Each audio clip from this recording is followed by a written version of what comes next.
क्या चल रहा था भाग नंबर 14। 14 में क्या है?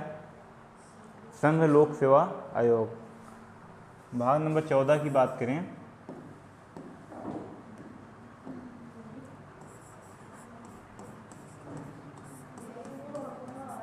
किसकी चर्चा है? संघ लोक सेवा आयोग। ये किस किस कहाँ से कहाँ तक है अनुच्छेद भाई? 308 से लेकर कहाँ तक? 323। समझ में आया कहाँ तक पढ़ चुके हो? 323 तक। बचा ही कितना है? लेकिन अनुच्छेद खत्म करने के बाद जब 395 हम अनुच्छेद खत्म कर देंगे ना, उसके बाद कम से कम 10 से 15 दिन लगेगा।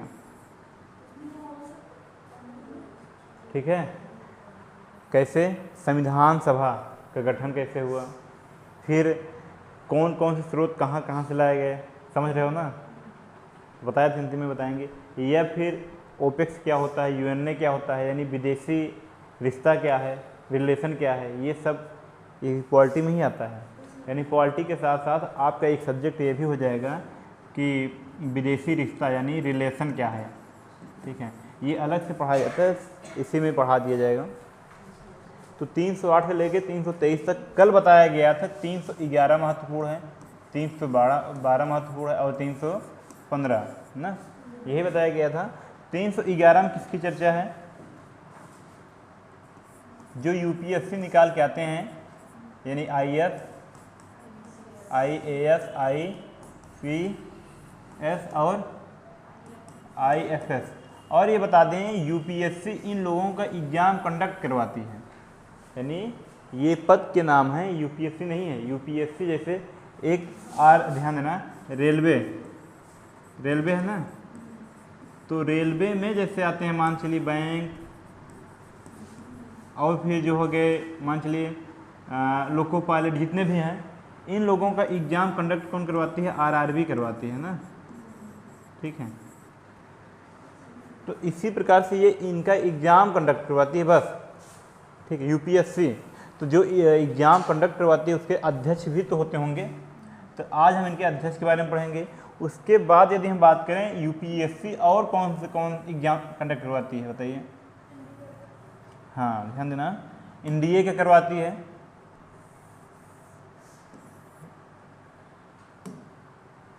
किसका करवाती है? एनडीए का करवाती है। और सीडीएस होता है, सीडीएस भी जो होता है ये सेना विभाग में, ये भी सेना विभाग में है दोनों। यानी ये दोनों क्या है? बड़े बड़े एग्जाम होते हैं, इसलिए कौन करवाता है? एनडीए। एनडीए, ठीक है, एनडीए और सीडीएस, ये दोनों का एग्ज़ाम कौन करवाता है? यूपीएससी, क्योंकि ये बड़े बड़े एग्जाम होते हैं। ठीक है, अब आगे ठहरा बात ये कि यूपीएससी इतना बड़ा एग्ज़ाम कंडक्ट करवाती है IFPCS का, तो इसका अध्यक्ष होगा कोई ना कोई। कल चर्चा चल रही थी, जो अध्यक्ष बनते हैं, ये अध्यक्ष की योग्यता क्या होती है? ठीक है, दरअसल कल की बात यदि हम, कौन बनता है भाई? योग्यता क्या होती है? या तो सेना विभाग के सबसे बड़े क्या होते हैं? अधिकारी होते हैं। ठीक है, या ये नहीं तो अगला कौन होगा भाई? बताए थे जब IAS प्रमोशन मिलता है इनको, प्रमोशन के बाद जब अंतिम सीढ़ी पहुंचते हैं तो कहाँ जाते हैं भाई? सचिवालय में, सचिवालय में जाते हैं ना। तो इस सचिवालय में जब जाते हैं तो इसमें बहुत से IAS रहते हैं। ठीक है, उन्हें क्या बोला जाता है? चीफ सेक्रेटरी बोला जाता है। क्या बोला जाता है? ठीक है, इन्हीं चीफ सेक्रेटरी से राय लेकर जो भी प्रधानमंत्री होते हैं, मुख्यमंत्री होते हैं, वो कार्य करते हैं। ठीक है, जो भी नियम कानून बनाना होता है यही लोग बनाते हैं, तब जाके संसद में पेश किया जाता है, इसको पारित करवाओ। यानी पहले इनसे क्या किया जाता है? राय सलाह ले लिया जाता है, फिर उसके बाद संसद में, लोकसभा और राज्यसभा से पास करा के राष्ट्रपति के पास सिग्नेचर कराने के लिए भेजा जाता है। तो इसी में से कोई एक क्या बन जाता है भाई? अध्यक्ष बन जाता है। लेकिन अध्यक्ष बनाया तो जाता है, लेकिन इसके पहले अच्छा, जितने भी सचिवालय में चीफ सेक्रेटरी रहते होंगे उनके बारे में सबसे अच्छी प्रकार से या सबसे अच्छे प्रकार से कौन जानता होगा? राष्ट्रपति जानता होगा, प्रधानमंत्री?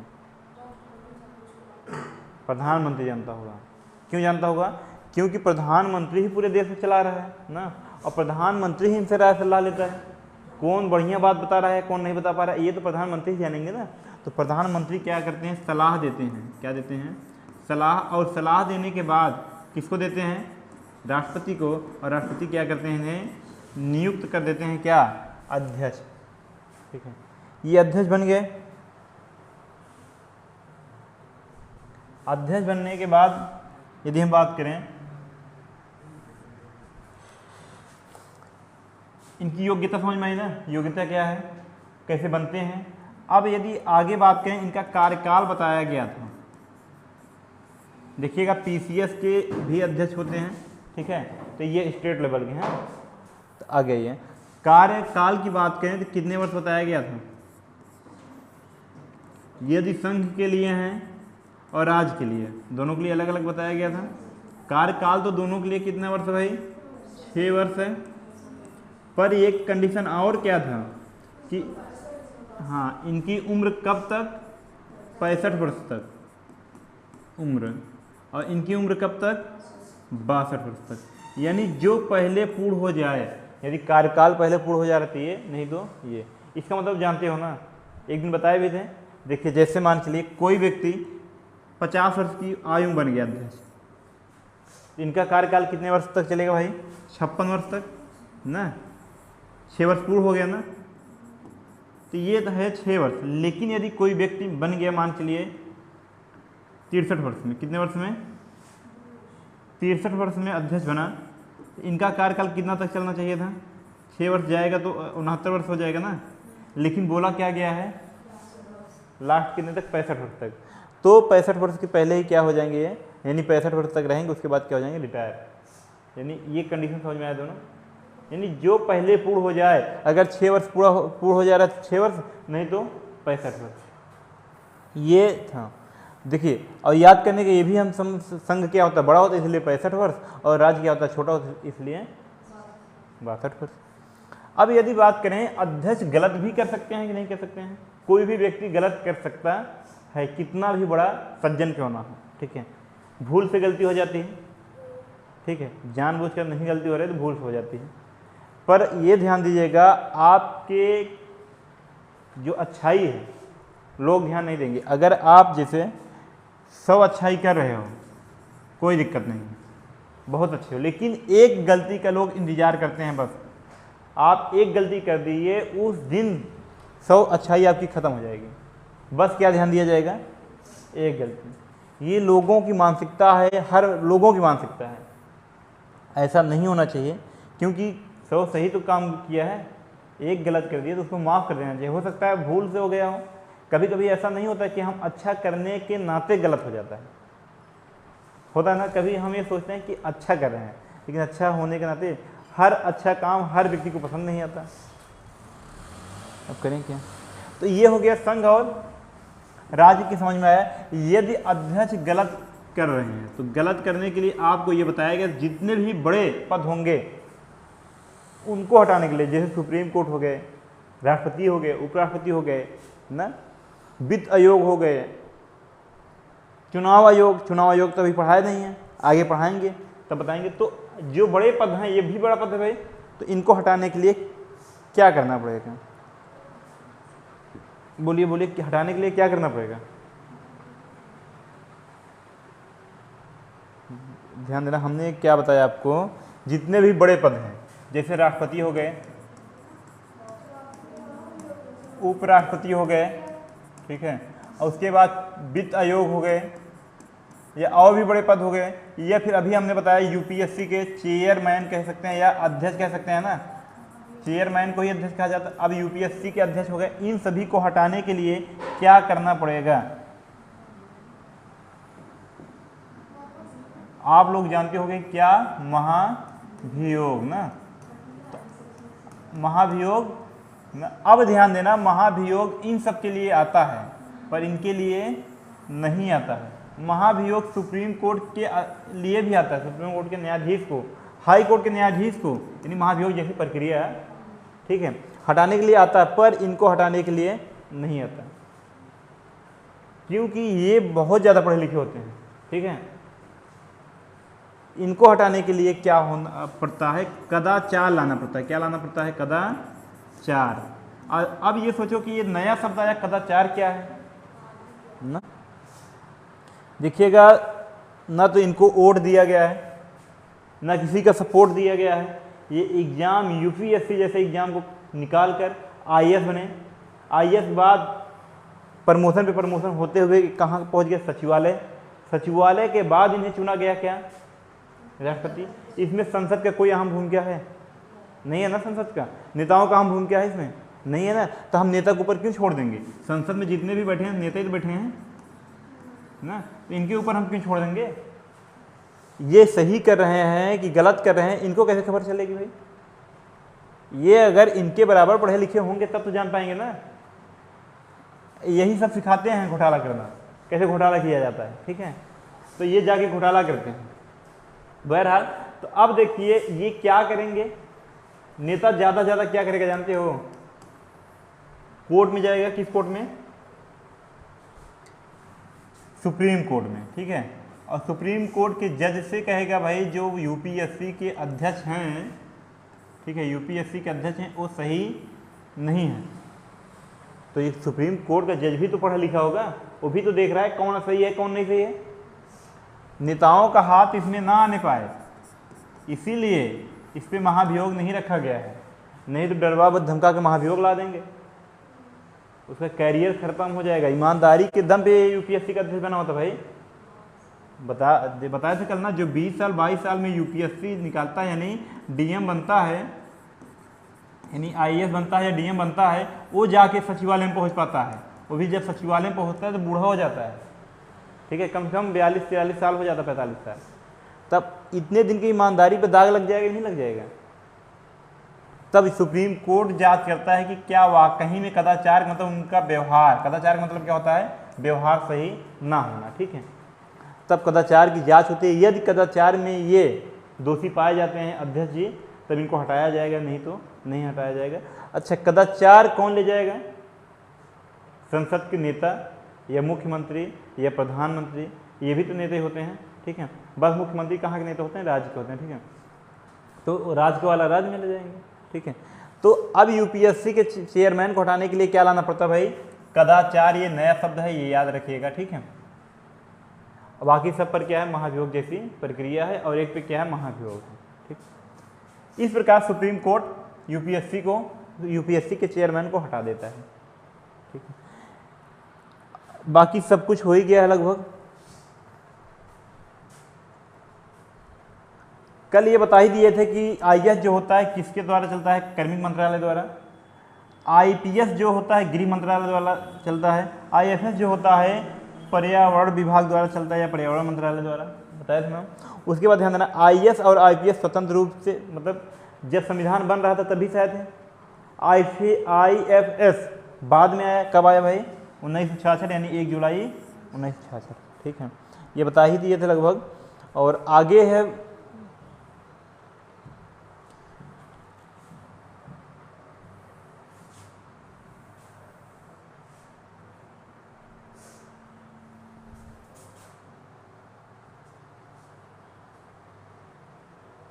देखिए आगे क्या है, भारतीय विदेश सेवा क्या है, आईएफएस है, ध्यान देना।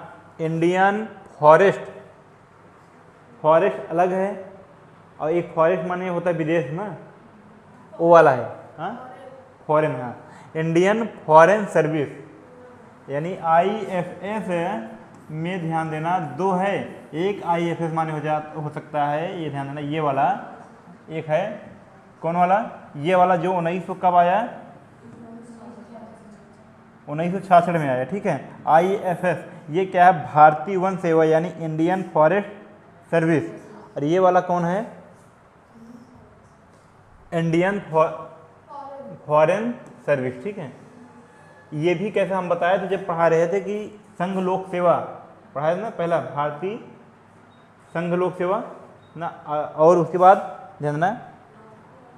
ध्यान अखिल भारतीय पढ़ाए थे। अखिल भारतीय सेवा पहला था, जिसको हम लिखे थे आईएएस, और दूसरा क्या था, दूसरा था केंद्रीय सर्विस या केंद्रीय सेवा ना। यानी केंद्रीय माने CS लिखे थे, और तीसरा लिखे थे स्टेट यानी राज्य सेवा, स्टेट सर्विस ये लिखे थे ना। हम बताए थे इसमें जो IFPCS बनते हैं वो जाते हैं, इसमें IFS बताए थे यानी जो विदेश जाते हैं ना। तो IFS किस में जाते हैं? केंद्रीय में। देखो यहाँ लिखा है केंद्रीय सेवा, ठीक है। IAS की ट्रेनिंग कहाँ होती है? IAS की ट्रेनिंग कहाँ होती है? मसूरी में होती है। और उसके बाद IAS हो गया। IPS की ट्रेनिंग कहाँ होती है? देखिएगा ये है, ये ध्यान देना,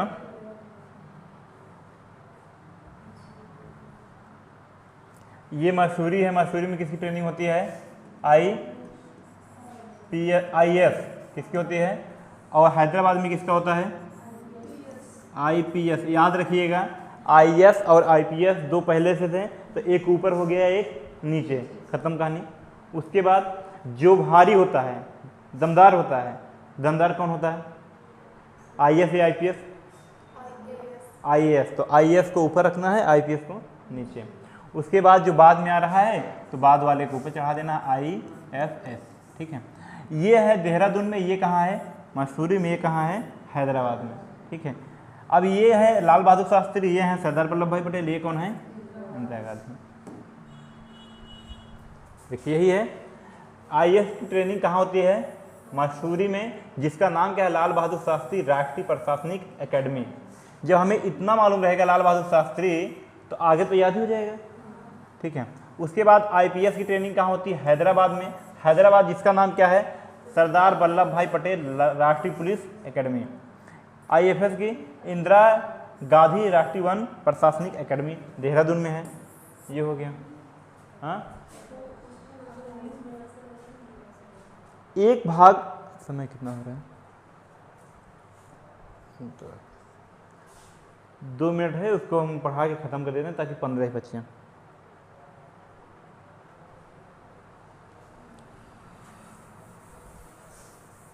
देखिए यही है, डायरेक्ट ऐसे चल जाएगा। देखिए भाग नंबर 14 पढ़े हो। एक है 14 का, ठीक है। 14 के का में क्या है? अनुच्छेद एक ही केवल आता है, 223 का। ये बाद में लाया गया। अच्छा 323 का ये बाद में लाया गया। इसका नाम क्या है? न्यायाधिकरण यानी ट्रिब्यूनल। जब हाईवे बन रहा था, ध्यान देना, जब भारत में हाईवे बनेगा या विकास का काम होगा, ठीक है, जितने भी विकास के काम होंगे मान के चलिए, तब रास्ते में कुछ ना कुछ वन आएंगे कि नहीं आएंगे? जंगल आएंगे। तो इसमें कूद जाता था जंगल विभाग, ठीक है। अब वो काटने ही नहीं देता था कि हमारे सियार एक तरफ से दूसरे तरफ कैसे जाएंगे, रोड पार करेंगे, कुत्ता मर जाएंगे। बहुत बड़ा अधिकारी होता है। तो इसीलिए क्या लाया गया फिर? यही अनुच्छेद 323 का इसका जोड़ा गया क्या? न्यायाधिकरण। देखो इसमें विवादों के त्वरित निपटारा के लिए क्या किया जाता है? ट्रिब्यूनल का गठन किया गया। अच्छा, ट्रिब्यूनल का मतलब समझ में आया? जब जो रोड बनाता रहता है ठेकेदार, ठीक है, उसके बाद जो वन विभाग का अधिकारी होता है, रक्षक होता है, ठीक है, उन दोनों के बीच में जो विवाद होता है वो सुलझाया कहा जाता है ट्रिब्यूनल। और क्यों विवाद होता है ये बता ही दिए, क्योंकि जब हाईवे वगैरह बनता रहता है तो बहुत सारे पेड़ कटते हैं, जंगल कटते हैं, ठीक है। तो जंगल में जानवर रहते ही हैं, ठीक है। तो जानवर को क्या होती है? मतलब तकलीफ होगा ही ना, जंगल कटेगा तो जाएंगे कहाँ जाएंगे। तो इसीलिए इस विवाद को सुलझाया गया। देखिए इसमें लिखा गया है, पर्यावरण संबंधी विवादों को सुलझाने के राष्ट्रीय हरित प्राधिकरण यानी नेशनल ग्रीन ट्रिब्यूनल, हम उसको क्या कहते हैं? NGT।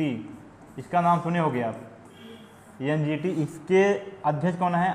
ध्यान देना, आदर्श कुमार गोयल वर्तमान में। भाग नंबर 14 यहीं से समाप्त होता है। अब भाग नंबर 15 कल देखेंगे। कोई डाउट?